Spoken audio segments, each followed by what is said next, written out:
Dėmesio. Skubus informacinis pranešimas. Tikiuosi, kad ne per vėlai.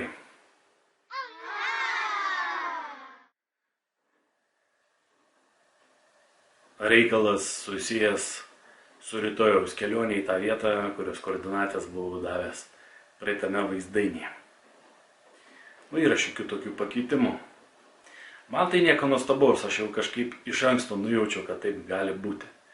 Taigi susiskambinau ne per seniausiais tais bičiuliais, kurie organizavo susitikimą rytdienai tenai, būtent tose koordinatėse, su Seimo žmogaus teisių komiteto pirmininko pavaduotoju.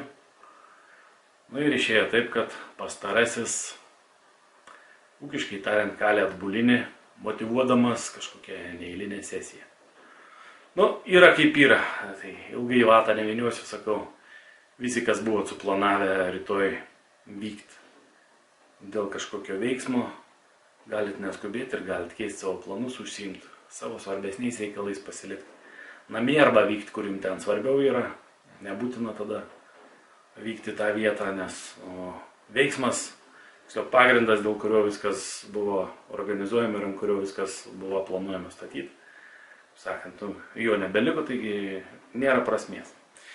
Kadangi Marius mano draugas ir tų bičiulių, kurie organizavo visą reikalą draugas, tai mes ar taip nuvyksim ten, kad jo aplankyti ar peridačią kokią perdat 15 valandai, nėra kad čia skubėtum pusiaudienę tada.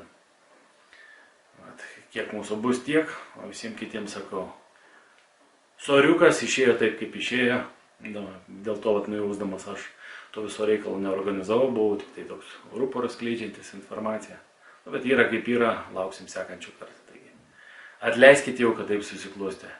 Tikiuosi tam, kam reikia, nepraleisit šito vaizdainio, o kiti pamatę ir žinantis, kad kažkas yra rytoj nuplanavęs vykti, bet nematė šito vaizdainio, tai pasidalinsit šito vaizdainio ir šitą informaciją pasieks tuos žmonės, kurios turi pasiekti. Tiek žinių.